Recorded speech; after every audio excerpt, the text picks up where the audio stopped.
Seja bem-vindo ao Lições da Bíblia, o seu programa semanal de estudo profundo da Palavra de Deus. Hoje vamos conversar sobre as ressurreições antes da cruz, que revelam que esta é a grande esperança para o problema da morte.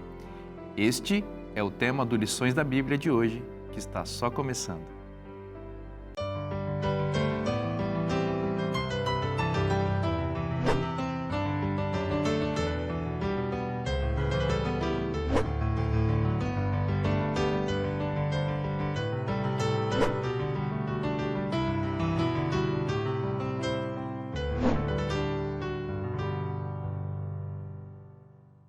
Este é o Lições da Bíblia, o seu programa semanal de estudo profundo da Palavra de Deus. E que bom estar na sua companhia. Mais uma vez agradecemos a alegria, que nós temos de estar com você, de você nos receber na sua casa, onde você está. Eu tenho sempre a grata satisfação de estar na boa companhia de pessoas especiais que vêm aqui aos estúdios da TV Novo Tempo para compartilhar o que aprenderam com a Palavra de Deus. Eu apresento a vocês mais uma vez, aqui à minha esquerda, o pastor Wellington Barbosa. Seja bem-vindo, pastor Wellington. Obrigado, pastor Vinícius. Uma alegria estarmos juntos novamente para esse estudo. Amém. Pastor Alberto Tim, que bom recebê-lo mais uma vez. Eu estou muito feliz também por poder participar com vocês desse estudo tão maravilhoso. Professora Anne, que legal, muito bom receber você mais uma vez. Seja bem-vinda. Muito obrigada, é um prazer estar aqui com vocês. Eu vou pedir para você fazer uma oração para a gente. Com certeza, oremos. Querido Pai que estás nos céus, graças te damos, Senhor, pelo dom da vida, Pai. Graças te damos, Senhor, porque o Senhor não só morreu por nós, mas o Senhor ressuscitou. Por isso, Senhor, nós temos essa esperança da sua volta. Amém.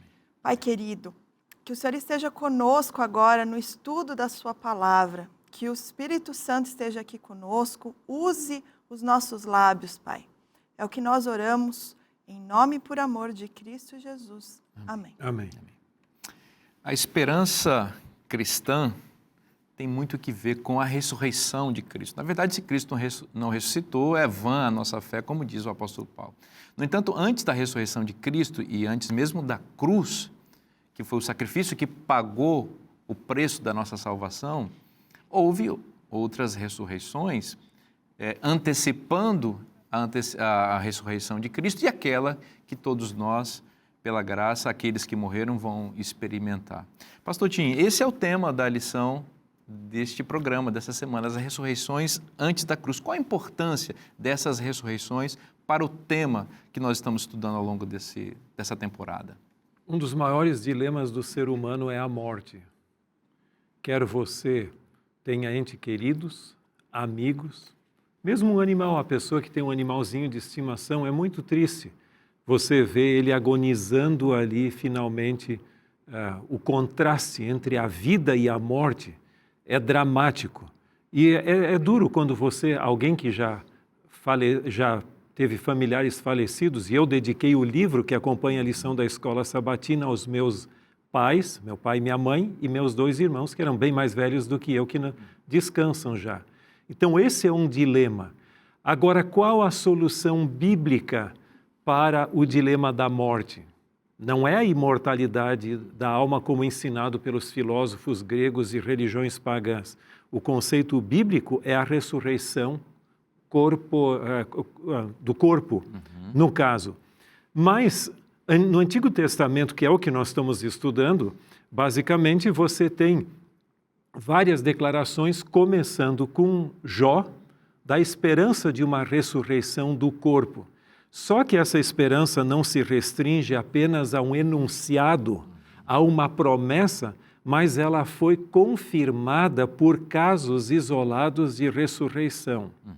Então, você teve o primeiro caso que nós temos relatado na Bíblia, é a ressurreição de Moisés, que não entrou na Terra Prometida, mas que foi ressuscitado pelo próprio Deus. Você tem outros casos, 2 filhos de mulheres ali que também foram ressuscitados no ministério de Cristo. Você teve também alguns incidentes, culminando na ressurreição de Lázaro, considerado talvez o maior milagre que Cristo operou. Então, a pergunta que alguém poderia fazer é: mas escuta, e se Deus tem poder sobre a morte, por que ele ressuscitou apenas alguns e não todos? Bom, se ressuscitasse todos, nem precisaria da ressurreição final. Mas isso foi apenas símbolos, foram sinais do poder de Deus em determinados momentos, e ele sabe por que esse e não aquele outro. Então, isso é pergunta que a gente não tem como responder aqui, porque nós não temos esse acesso à mente de Deus, saber por que isso e por que não aquilo.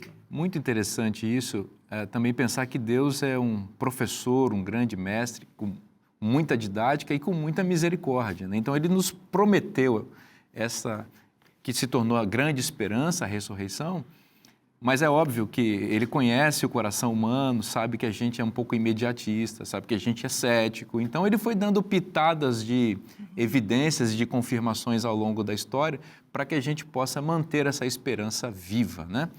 E tem um ponto que eu gostaria de acrescentar. Algumas pessoas acham que os milagres são o estágio superior da fé. Eu não creio que esse é o caso, porque Jesus valoriza a fé sem milagres até. Lembra quando ele falou para Tomé, porque me viste e creste, bem-aventurado aqueles que não viram e creram. Então, o estágio superior da fé é aquele que, lógico, não é sem evidências, mas onde você não é dependente disso, mas você crê na palavra de Deus porque ele falou. Muito legal. Agora, a ressurreição de Moisés, realmente ela é emblemática, né? E ela é muito importante aqui. Moisés foi um grande homem, um grande líder, um grande profeta, um estadista, poeta, um gênio inigualável na minha visão e de muitos, né, na história humana, um grande homem. E foi um peregrino, como ele relatou a história dos patriarcas que também foram peregrinos. Todos esses patriarcas, especialmente os mais importantes, aí, Abraão, Isaac, Jacó, José, né, sonhavam com o fim dessa peregrinação, do ponto de vista humano, voltar para Canaã, não é? E todos eles, em sua morte, pediram que fossem sepultados ali em Canaã, aqueles que não estavam lá. Eu me lembro, por exemplo, do caso de Jacó, estava peregrinando no Egito com José e pediu para o filho, olha, leve para lá, e José sepultou seu pai em Canaã. José mesmo, ao falecer, antes de falecer, pediu que os irmãos o sepultassem em Canaã. Eu falo, Deus vai visitar vocês aqui, então quando ele vos visitar, vocês me levem para lá. E veja que era a esperança dele. E olha, quem está relatando isso é Moisés.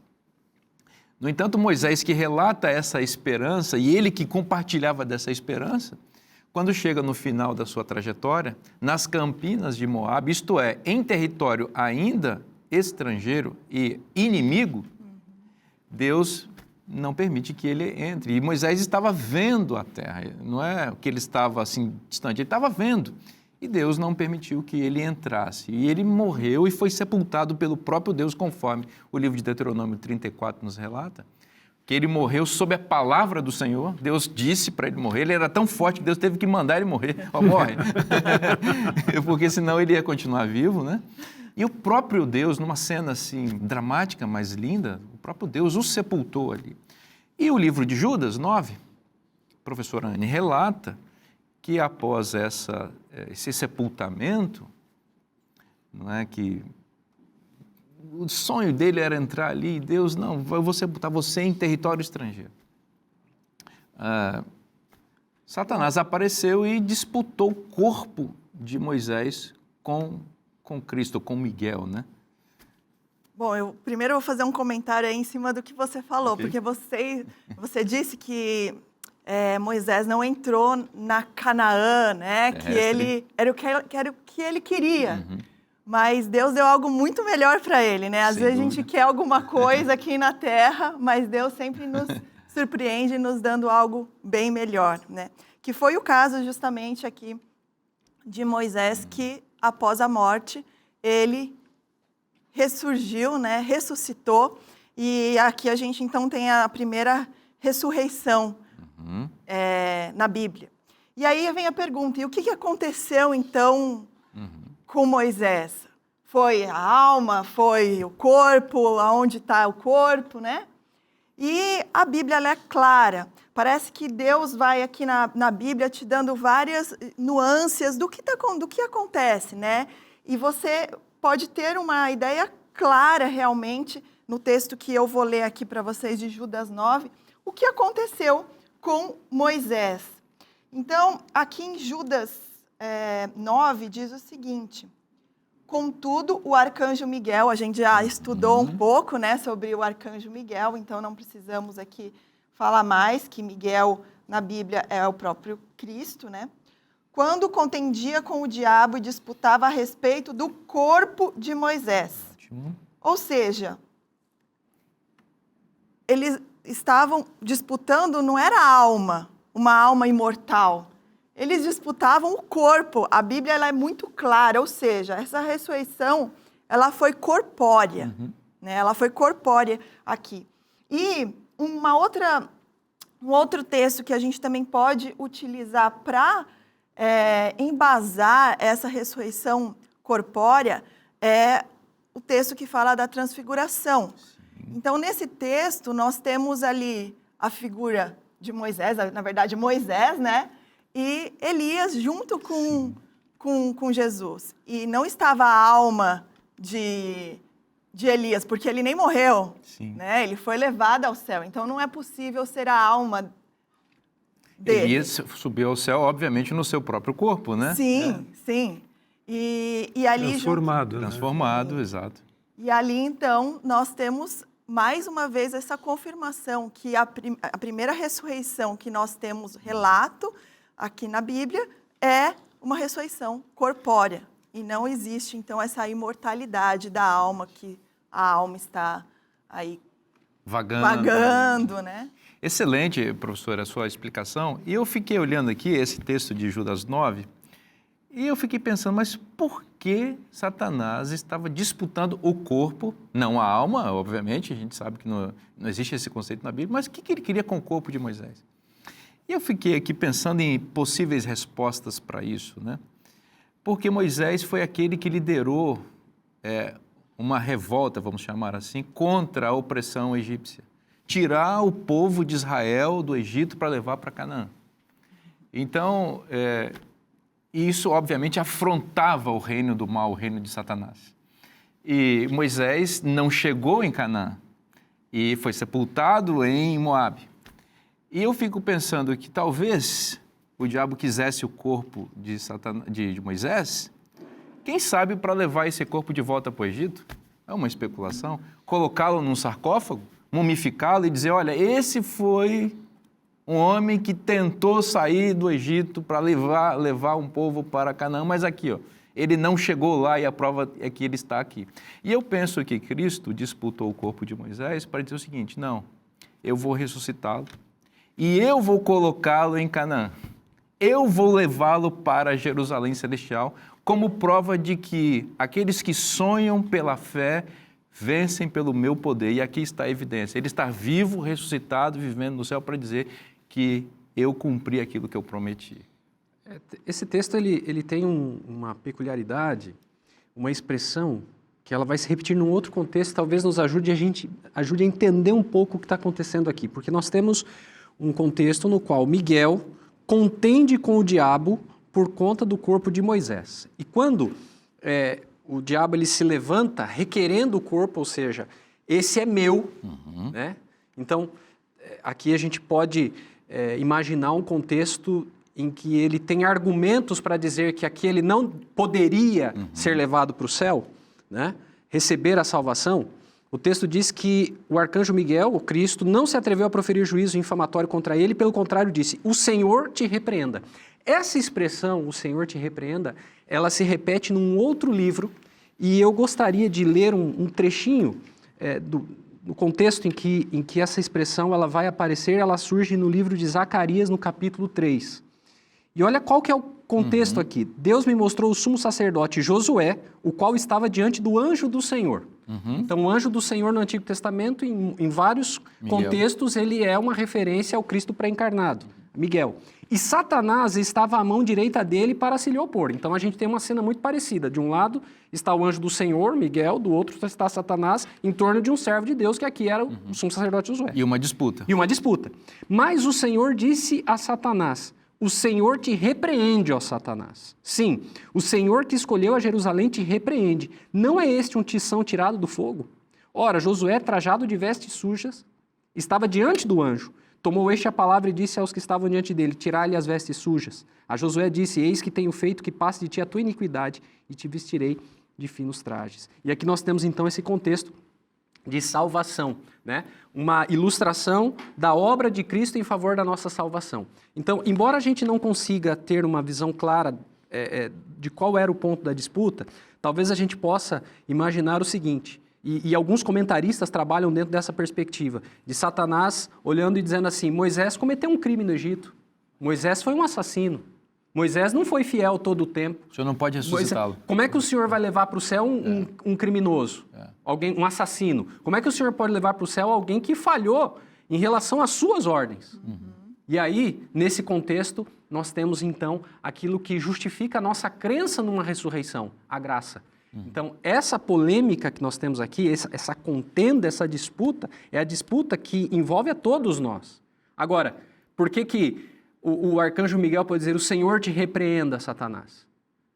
Porque Moisés, assim como Josué, também era um tição tirado do fogo, porque ele recebeu a graça, ele aceitou a graça, e por ele ter aceitado a graça e os méritos de Jesus em favor da salvação dele, ele podia ser levado para o céu. Eu penso que um ponto importante aí também é que a disputa pelo corpo, do ponto de vista de Satanás, não era para levar o corpo para o inferno, porque na visão pagã, o que vai para o inferno é a alma, né? Mas aqui o texto de Judas 9 diz que a disputa foi pelo corpo.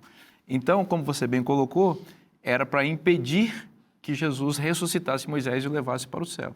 E ele reteria o corpo ou na sepultura, ou, como eu especulei aqui, levaria para dentro de um sarcófago, de uma pirâmide, e dizer: olha aí, está aí, né? Então, ele perdeu. O fato é que ele perdeu essa disputa e Moisés ressuscitou como símbolo daqueles que vão ressuscitar também um dia porque creram no Evangelho de Jesus Cristo. Que bênção, né? Eu quero recomendar mais uma vez que você tenha a lição da Escola Sabatina, o nosso guia de estudos, que é esse material maravilhoso que sistematiza o seu estudo da Bíblia. Diariamente, como um maná, o pão de Deus desce todo dia para abençoar você e a sua família. Então, se você quer ter essa bênção todos os dias na sua casa, é só você acessar cpb.com.br. O nosso programa vai para um rápido intervalo, não sai daí, a gente volta já já.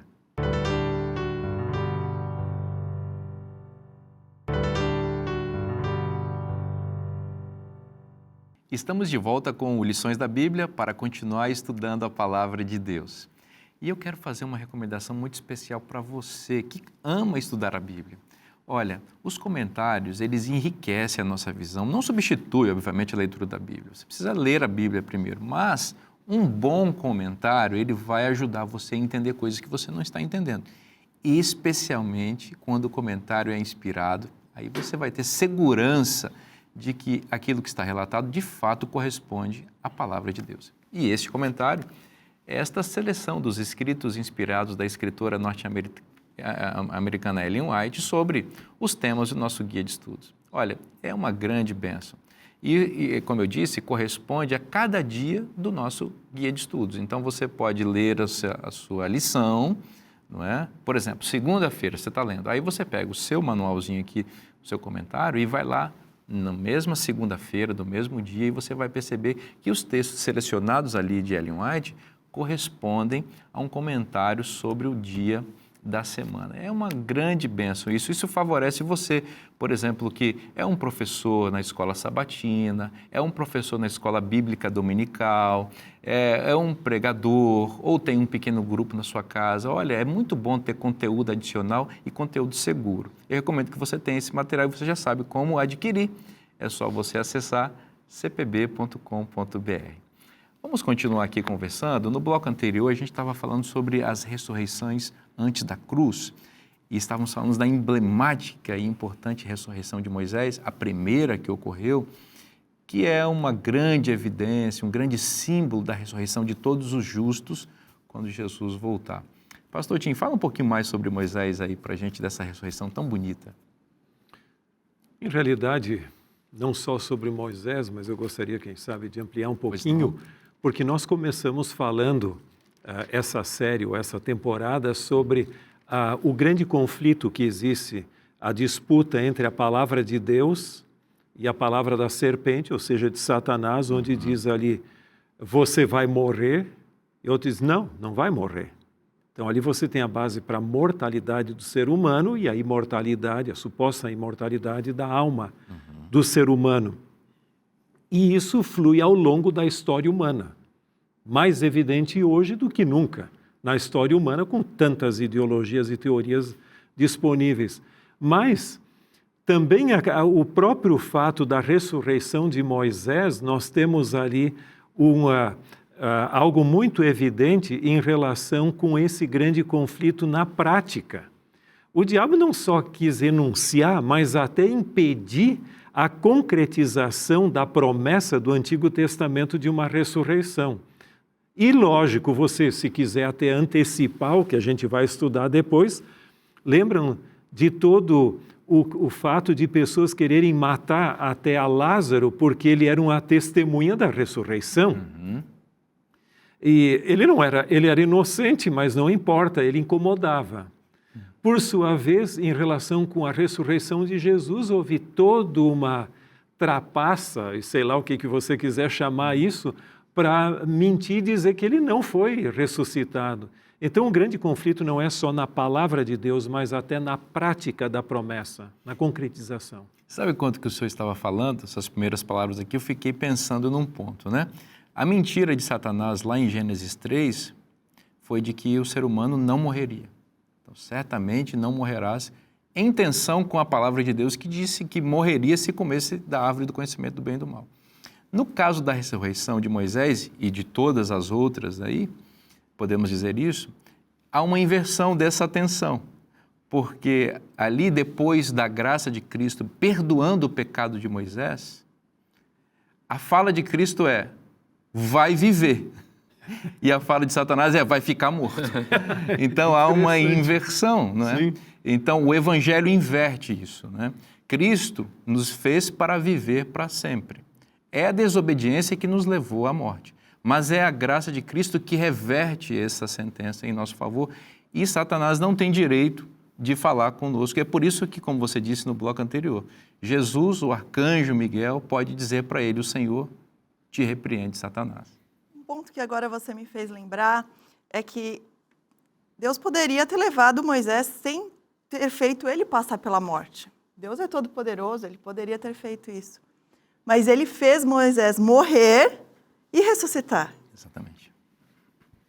Para mostrar que é possível acontecer isso. Para mostrar o que aconteceria com os justos, né? Aquele que você vai poder morrer, mas você vai ter vida, né? É interessante que nos escritos de Moisés, o Pentateuco, e na Bíblia como um todo, há grande ênfase no poder da palavra, né?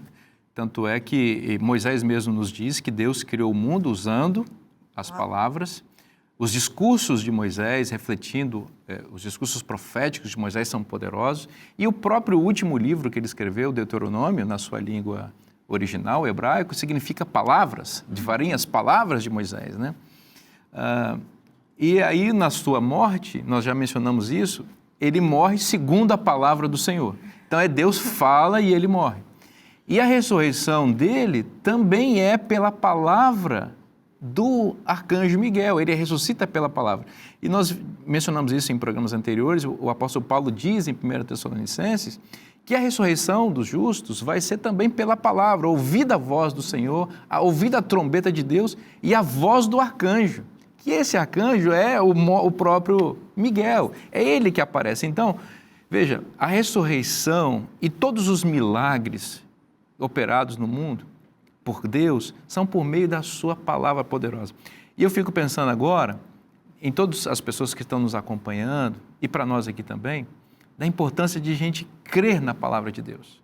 Porque ela vai nos ressuscitar no final, se nós passarmos pela morte, e ela também tem poder de nos fazer ressuscitar das nossas mortes espirituais ocasionadas pelo pecado e qualquer outras coisas ruins que nós possamos fazer.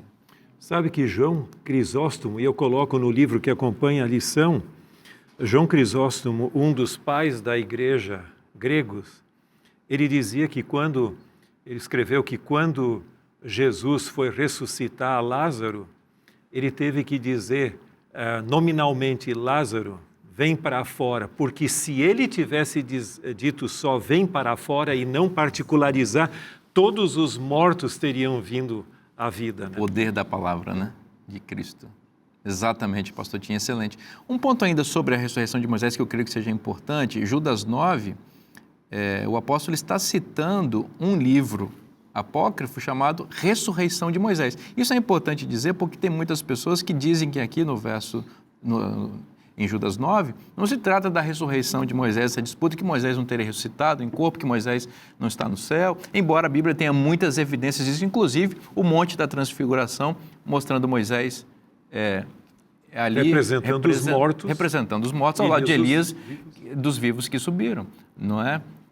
Então, esse é um dado importante para evidenciar esta crença bíblica na ressurreição de Moisés, que é um ensino que nós propagamos para as pessoas. Tem um detalhe interessante, né? Se a gente parar para pensar, Moisés é um ressurreto, né? Que representa aqueles que vão ressuscitar por ocasião da segunda vinda de Cristo, Elias representando aqueles que serão levados vivos.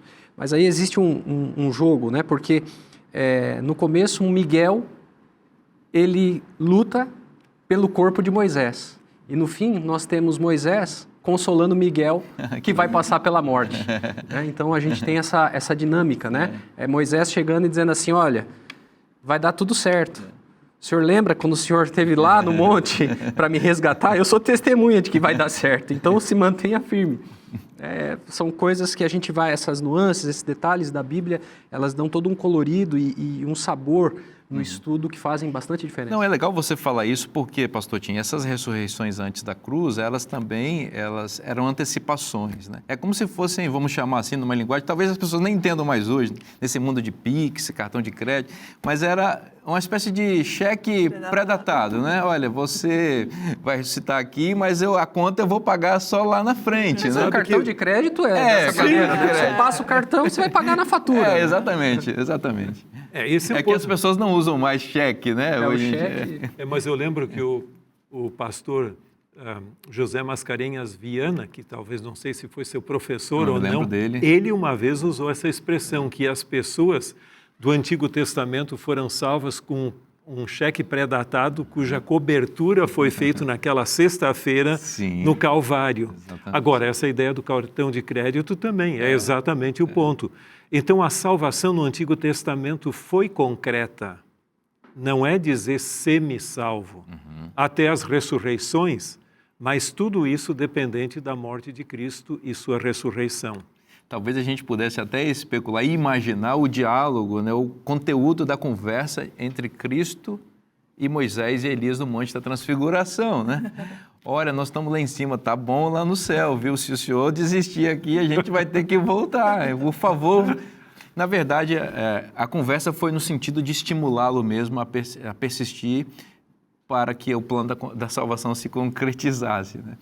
Mas isso é uma grande bênção. Agora, teve mais ressurreições, não só de Moisés. A gente gostou de falar de Moisés aqui, mas teve mais, né? Por exemplo, teve as ressurreições, houve as ressurreições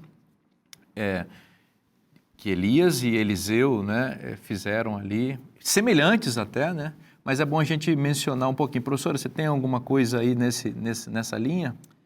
Bom, aqui nesses dois textos, né, na ressurreição feita por Elias, na verdade as duas foram feitas por Deus, né? Mas os instrumentos utilizados foram Elias e Eliseu. A gente pode ver que essas duas mulheres, assim como também da viúva de Naim, que é do Novo Testamento, né? As três, no texto aparece que era o único filho, né?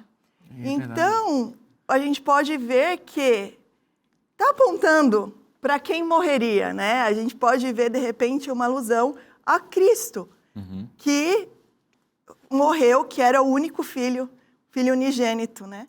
E que morreu, mas ressuscitou. Né? Uma outra coisa que eu achei interessante aqui, que nós podemos observar, é que no milagre feito por Elias e por Eliseu, você tem a frase falando, clamou ao Senhor. E Eliseu fala, orou ao Senhor. Mas quando a gente vai do filho da viúva de Naim, o texto diz o seguinte, jovem, eu te mando, levante. A diferença. Os profetas tiveram que clamar, Jesus só mandou levantar. Fora deitar em cima, né? Persistir ali. Sim. Mas Jesus não precisou fazer nada disso. Jesus simplesmente falou, eu mando, eu tenho um poder acima da morte.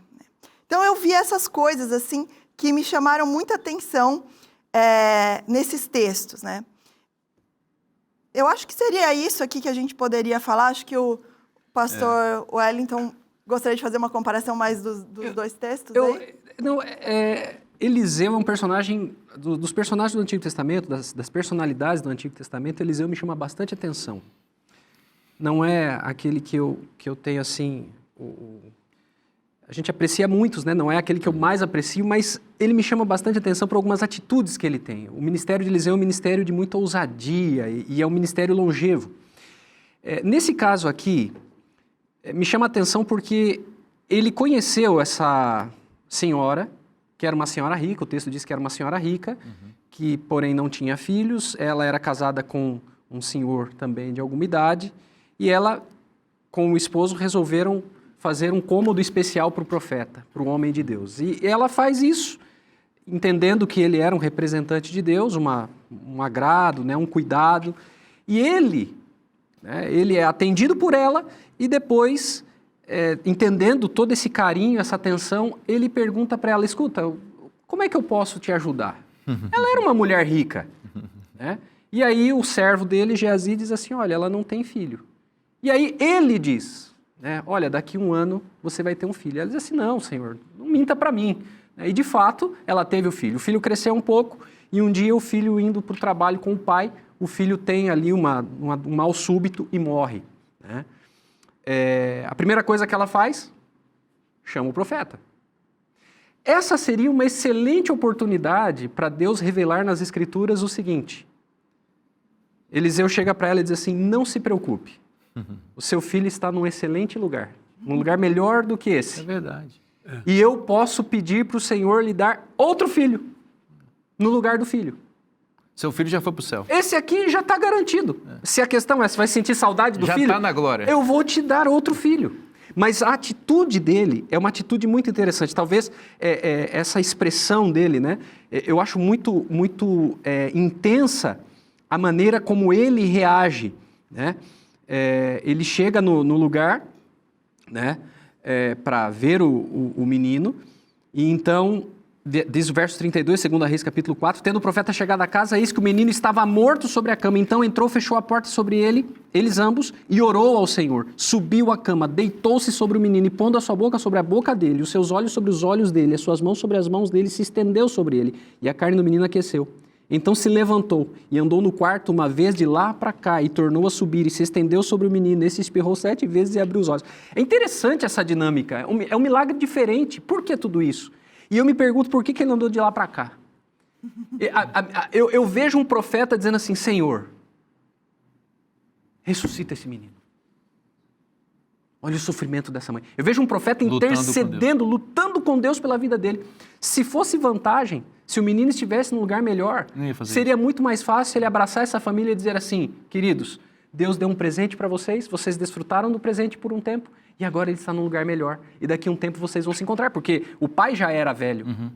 E a mãe talvez também já tivesse alguma idade. Então, a gente vai olhando o texto, quando você tem uma perspectiva correta, você começa a entender algumas coisas, algumas nuances que num primeiro momento passam despercebidos. E esse aqui é um detalhe que me chama bastante atenção nesse relato. Excelente, excelente esse detalhe. Deus seja louvado.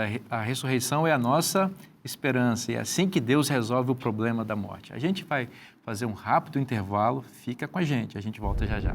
Mas ainda nos primeiros séculos da era cristã, essa se tornou a principal metáfora para se falar da morte. E isso se reflete numa palavra que é muito conhecida nossa, a palavra cemitério. A palavra cemitério vem do grego, e no grego significa lugar de repouso, dormitório.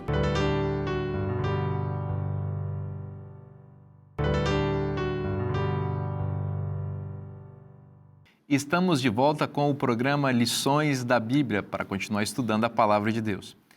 E vou te dar uma dica especial. Eu tenho falado sobre comentários, falei do comentário inspirado de Ellen White no bloco anterior e agora quero falar do comentário do próprio autor da lição. Isso aqui é bênção, bênção pura. Olha, esse livro, Além da Morte, foi editado pela Casa Publicadora Brasileira e escrito pelo pastor Alberto Tim, autor do nosso guia de estudos. Aqui ele amplia bastante a discussão que aparece no nosso guia de estudos e vai favorecer muito você que quer conhecer mais sobre esse tema tão importante. O título, Além da Morte, já revela a nuance da compreensão do autor, que existe algo além da morte, não uma vida inconsciente na alma, você já sabe disso. O que existe é a esperança da ressurreição para aqueles que creem em Jesus Cristo. Então, eu estou dando assim uma síntese muito sintética mesmo, mas aqui você vai ter uma ampliação muito útil, muito culta, erudita, espiritual, objetiva e que vai abençoar a sua vida. Você não pode perder esse material. Você já sabe, cpb.com.br é o canal que você acessa esse e outros materiais da Casa Publicadora Brasileira. A gente está falando sobre as ressurreições antes da cruz e a importância desses eventos para a concretização ou como evidência da fé e da promessa que Deus nos fez, que nós ressuscitaremos se crermos no Evangelho, né? Bom, falamos um pouquinho no bloco anterior sobre os filhos de mulheres, filhos únicos, né? A professora Anne destacou aí que Elias e Eliseu ressuscitaram, e também o filho da viúva de Naim. Vamos falar um pouquinho aqui, pastor Tim, sobre uma filha agora, a filha de Jairo. Essa é uma história muito bonita, muito marcante, especialmente para aqueles que são pais de meninas, né? Por exemplo, eu já me deparei assim, emocionado lendo essa história, porque eu tenho uma garotinha e eu não quero nem imaginar no drama de Jairo aqui, mas o fato é que Cristo a ressuscitou. E um detalhe é que ele usa a ideia do sono para se referir à morte daquela menina. Vamos falar um pouquinho sobre essa expressão, por que Cristo a utiliza aqui? Bom, vocês conhecem a história, vocês que estão nos acompanhando, se leu os evangelhos, com certeza, a filha de Jairo, que era um indivíduo de uma certa projeção social, ela fica doente e Jairo percebe que a esperança está em Jesus, imaginando que um milagre fosse acontecer, mas já no caminho vem a notícia de que nem adianta mais porque já morreu.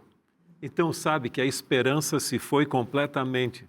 Mas Jesus vai até lá e aí ele usando da analogia do sono da morte, outra vez como ele usou em outras ocasiões, ele chega lá e diz, não, ela está dormindo, eu vou acordar. E eles tomaram a sério, literalizaram essa metáfora do sono, mas Jesus a ressuscitou. E aí, lógico, a evasiva foi, não, ela estava simplesmente dormindo, estava, sei lá o quê, num sono profundo e foi ressuscitado.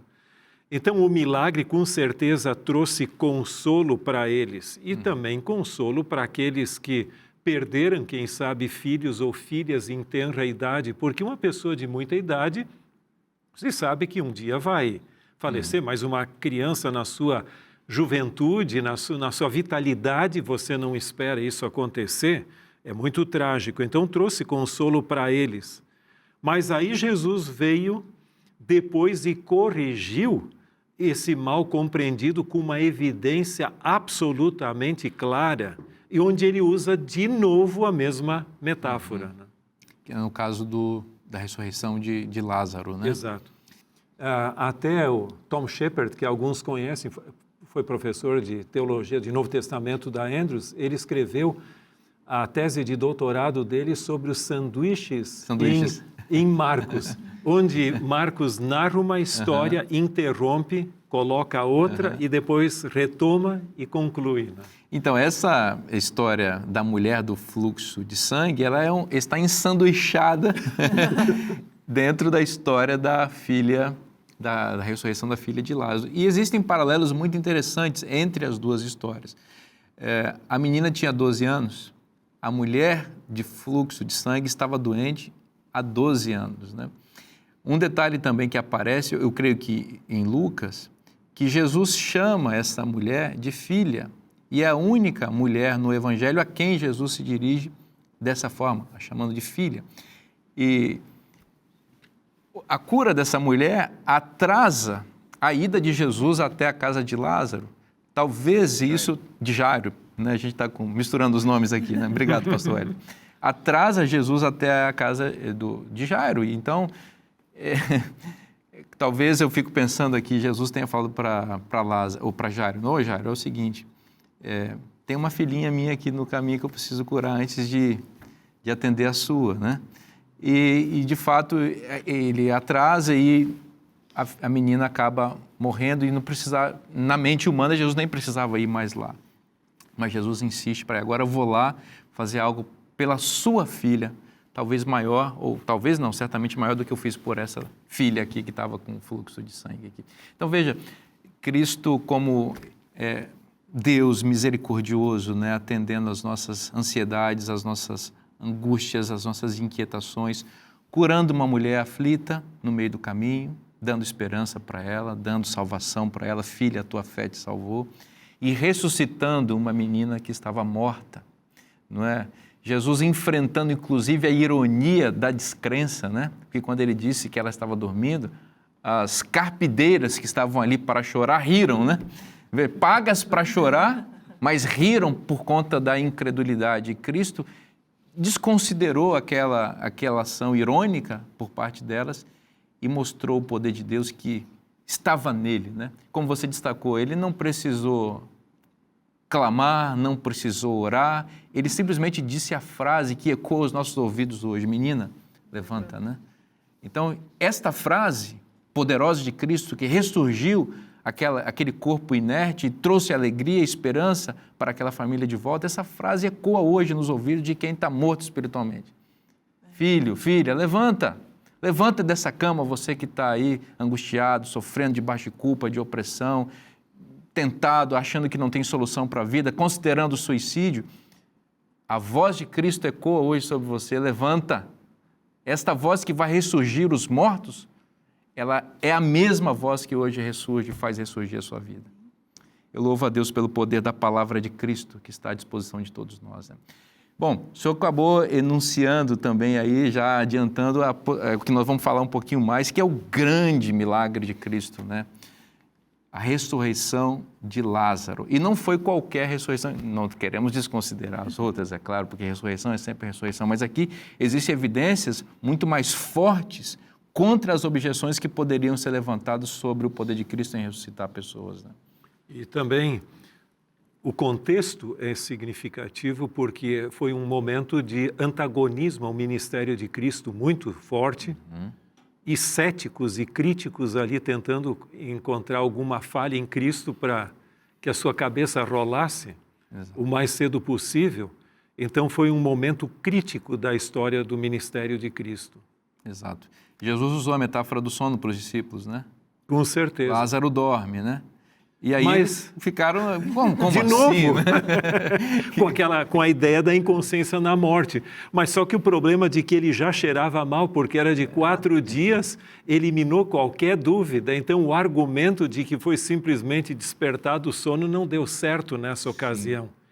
Mas naquele contexto eu acho muito bonito, sabe, que um dos capítulos, e veja, a gente não vai poder cobrir tudo, mas se você que está nos assistindo puder ler, quem sabe gastar um tempo lendo todo o capítulo 11 do Evangelho de João, é extraordinário, porque com a Marta no diálogo ali, Marta, ela cria na ressurreição também. Eu sei que vai ressuscitar no último dia. E Jesus disse, não, mas não vai ser só no último dia, vai ter uma ressurreição aqui. E aí Jesus usa uma expressão que eu acho extraordinária. Se creres, verás a glória de Deus. E eu gosto de um teólogo que coloca essa expressão ali, que a doxa teu, ou seja, a glória de Deus só pode ser vista por pistis, ou seja, a fé. Então, se creres, a aproximação do texto bíblico por uma mente cética não é de nenhum proveito. Tem que crer. Sim. Se você não crê no poder da palavra de Deus, que trouxe o mundo à existência e que pode ressurgir, trazer a vida de volta do nada, de nada vai adiantar. Não é sem motivo que você tem teólogos que descreem todos os milagres da Bíblia, dizendo que aquilo é simplesmente algum recurso retórico que tem ali, alguma analogia e tudo que é feito para alguma lição especial. Mas só a fé é que permite você ver a beleza e o poder da palavra. A gente já vem falando, né, nas lições anteriores, quantas vezes nas Escrituras, né, e vimos no Antigo Testamento, agora no Novo Testamento, quantas vezes as Escrituras apontam para a morte como um sono. Talvez hoje as pessoas tenham dificuldade de ver isso por conta de todo esse contexto que obscureceu a doutrina bíblica ao longo da história do cristianismo. Mas ainda nos primeiros séculos da era cristã, essa se tornou a principal metáfora para se falar da morte. E isso se reflete numa palavra que é muito conhecida nossa, a palavra cemitério. A palavra cemitério vem do grego, e no grego significa lugar de repouso, dormitório. Então, olha que interessante, né? Crisóstomo, que o senhor mencionou no outro bloco, né, e a gente não combinou a respeito disso, ele foi um dos grandes pregadores desse primeiro período, dos primeiros séculos ali, e ele tem uma frase, e eu trouxe essa frase aqui, ele diz assim: o que é a morte, afinal? Ele pergunta. Né? É uma jornada por uma temporada, um sono maior do que o normal. Então, se você teme a morte, você também deveria temer o sono. Então, olha a maneira como ele apresenta o tema. Numa outra ocasião, nós mencionamos aqui do simbolismo do sono da morte, né? Durante o sono não se tem consciência de tempo, de espaço, e você sabe que aquele que dorme acorda, né? Então, é interessante a gente parar para pensar que hoje, né, você pode dormir, mas você dorme tranquilo sabendo que amanhã você espera que vai acordar. Ninguém tem medo de dormir numa condição normal, né? Ninguém tem medo. A gente deita e às vezes o sono é aquele sono assim, como a professora Anne mencionou numa ocasião, né? Dorme 10 minutos, parece que dormiu 5 horas. Às vezes dorme 10 horas, parece que dormiu 5 minutos, que é essa questão da falta de dimensão do tempo. Tá? Então a gente não tem esse temor, né? Da mesma maneira, nós deveríamos encarar a morte, especialmente nós que acreditamos em Jesus Cristo, com essa perspectiva. A gente sabe que uma hora a gente vai dormir, mas a gente tem certeza de que, no piscar de olhos, nós vamos acordar para viver para sempre. Amém. Amém. Eu queria fazer um comentário aqui, que eu gosto muito das histórias porque eu começo a imaginar, eu começo a criar a história na minha cabeça. E fora que aqui na Bíblia tem muitos detalhes, então realmente vai fazendo com que a gente crie todas essas cenas, né? E quando eu leio todos os exemplos que foram dados aqui na lição, de Eliseu, de Elias, da viúva de Naim, da filha de Jairo, eu não sei o tempo que demorou para que Jesus chegasse até a pessoa que estava morta. Mas parece que não foi tão demorado assim, porque na de Lázaro fala que demorou 4 dias, ou seja, eu acredito que a dele foi o que demorou mais, né? E aí eu, criando a história na minha mente, com as palavras que a Bíblia me oferece, me chamou a atenção porque a Bíblia diz que o cadáver de Lázaro já estava fedendo, fazia 4 dias, né, que ele já estava morto. E aí eu pensei o seguinte: Cristo fez com que ele ressuscitasse no corpo que ele já tinha, que já estava fedendo, ou seja, podre. Então, ali naquela ressurreição, a gente pode ver justamente essa ressurreição corpórea de Lázaro, né? Que Deus utilizou o corpo de Lázaro para que ele pudesse ressuscitar, né?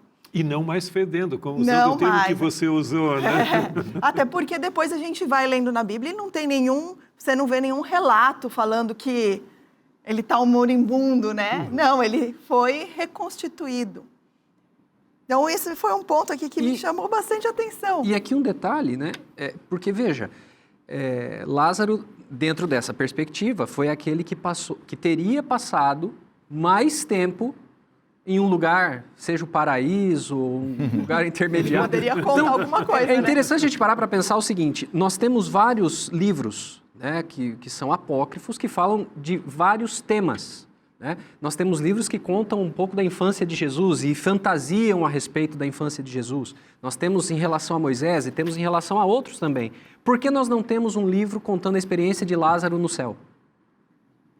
Se essa era uma doutrina que era algo possível, será que ninguém teria essa curiosidade de estabelecer um livro dessa maneira? Como você mencionou no bloco anterior, essa também teria sido uma grande oportunidade de Jesus dizer para a cética Marta, né? Seu irmão está no seio de Abraão, como alguns dizem, né? Seu irmão já está salvo, fica tranquilo. E ela disse, não, ele vai ressuscitar. E Jesus disse, não, se creres, verás a glória de Deus. E uma frase que se destaca nessa história, que é fabulosa, que saiu da boca de Cristo. Eu sou a ressurreição e a vida. Jesus é a ressurreição e a vida. É porque Ele é quem é que nós temos a esperança também da vida eterna. Deixa que Jesus e seu poder maravilhoso invada a sua vida hoje e traga alegria, paz, esperança, a esperança da vida eterna. Jesus é a ressurreição e a vida. Essa frase está na Bíblia. Se está na Bíblia, é bom para você. Eu espero você na próxima semana. Que Deus te abençoe muito. Um forte abraço e até lá.